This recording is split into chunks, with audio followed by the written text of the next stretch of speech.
বন্ধুরা, এটা কি চিনতে পারছেন? হ্যাঁ, ঠিক ধরেছেন। এটা স্প্রিং রোল। বাজার থেকে নিশ্চয়ই কিনে খেয়েছেন অনেক পয়সা দিয়ে খরচা করে। কিন্তু আজ বাড়িতে সহজ পদ্ধতিতে বানিয়ে দেখুন। সেই পয়সায় বাড়ির সবাই পেট ভরে খাবে। আর আপনার মাথা যদি চুল উঠে যায়, আপনার টাকে একটা চুমু খেয়ে চলে যাবে।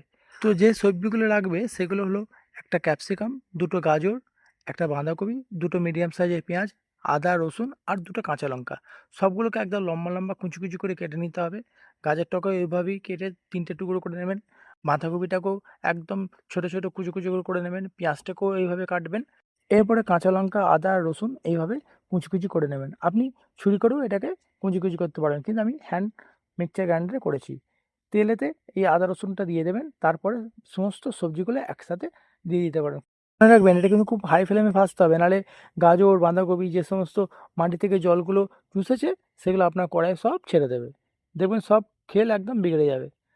এবার দিয়ে দেবেন পরিমাণ মতো নুন, গোলমরিচ গুঁড়ো, soya sauce, tomato ketchup, soya sauce, vinegar সবগুলো দিয়ে দু একবার নেড়ে নিয়ে এটাকে হালকা ভেজে নিন। এরপরে আগে থেকে যে নুডলসটা আমি সেদ্ধ করে রেখেছিলাম সেটাও দিয়ে দেবো। এইভাবে 1 মিনিট আর একটু ভেজে নেওয়ার পর পুরো একদম আপনার নুডলস রেডি হয়ে যাবে। আপনি এইভাবে নুডলসটাও যদি খান, খেতে খুব সুন্দর লাগবে, এটাও খুব ভালো টেস্ট হবে। এইভাবেও খেতে পারেন। কিন্তু আমরা স্প্রিং রোল কীভাবে তৈরি করতে হয় সেটার জন্য 1 চামচ ময়দা এবং 1 চামচ কর্নফ্লাওয়ার নিয়ে নেব। এটাকে একটু জল দিয়ে আর একটু নুন দিয়ে ভালো করে ফেটে নিয়ে ঠিক এরকম খুন্তির গায়ে গাঢ় গাঢ় হয়ে গেলে জানতে হবে এটা রেডি। এবার একটা ননস্টিক তাওয়াতে এটা বানাতে হবে। বানানোর পর চারিদিকে এইভাবে ঘুরিয়ে ফিরিয়ে এই রুটিটাকে বানিয়ে নিয়ে এর অতিরিক্ত যে জলটা সেটা ফেলে দিতে হবে। খুব লো ফ্লেমে এটা ফ্রাই করতে হবে, যাতে রুটিটা আস্তে আস্তে উঠে যায়। তারপরে রুটির ওপরে এভাবে নুডলসটা দিয়ে এটাকে সুন্দর করে ফোল্ড করে নিতে হবে।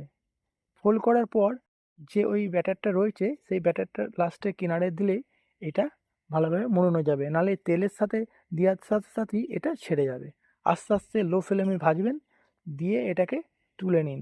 দেখুন একদম মুচমুচে কুড়মুড়ে খাবার, যেটা বিকেলে রান্না করে আপনি পরিবেশন করলে আপনাকে সবাই তারিফ করবে।